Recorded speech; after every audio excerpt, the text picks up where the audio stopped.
السلام علیکم ورحمۃ اللہ وبرکاتہ۔ تمام تعریفات اس اللہ وحدہ لا شریک کے لیے ہے جس نے اکیلے اس آسمان و زمین کو پیدا کیا۔ اس کے بعد لاکھوں کروڑوں درود و سلام ہو محمد صلی اللہ علیہ وآلہ وسلم پر، جنہوں نے بادشاہی میں فقیری کی۔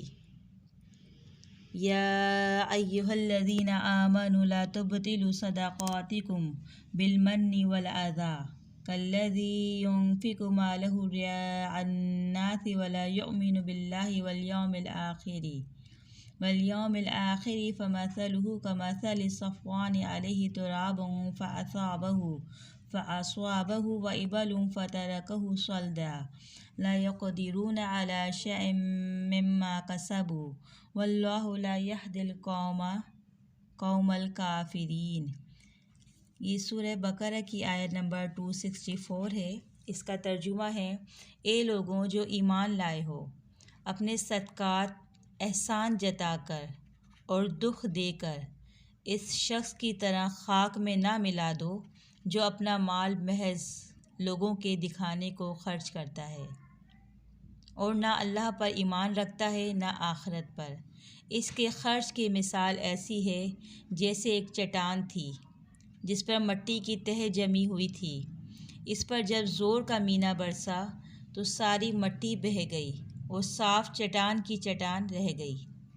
ایسے لوگ اپنے نزدیک خیرات کر کے جو نیکی کماتے ہیں، اس سے کچھ بھی ان کے ہاتھ نہیں آتا، اور کافروں کو سیدھی راہ دکھانا اللہ کا دستور نہیں۔ صدقات ضائع ہونے کی 3 صورتیں ہیں۔ نمبر 1، احسان جتانا۔ نمبر 2، صدقہ دے کے کسی کو دکھ دینا۔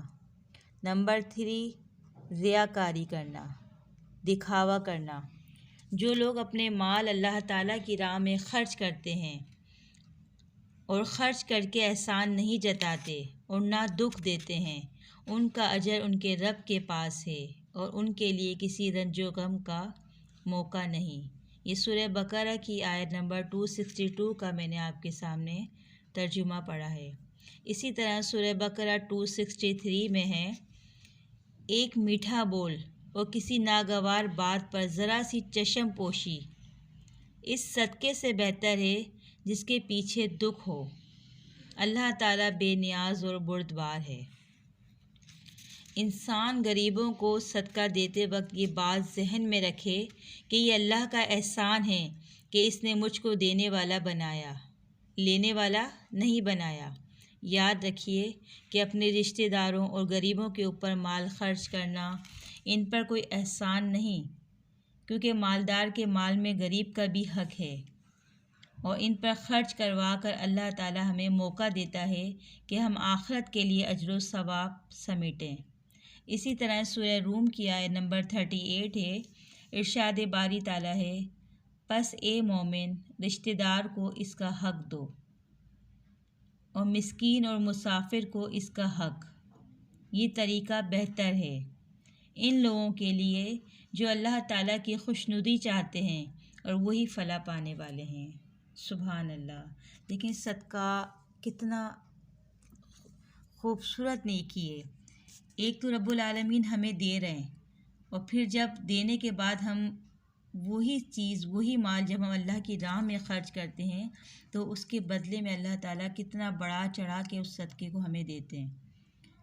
جس طرح حدیث میں بھی ہے نا کہ صدقہ مال کو کم نہیں کرتا، لیکن انسان کی سوچ ایسی ہے، شیطان اس کو ورگلاتا ہے کہ تو اللہ کی راہ میں نکال رہا ہے، تو خرچ کر رہا ہے تو تیرا مال کم ہو جائے گا۔ ایسا نہیں ہے۔ صدقہ مال کو گھٹاتا نہیں ہے، صدقہ مال کو بڑھاتا ہے۔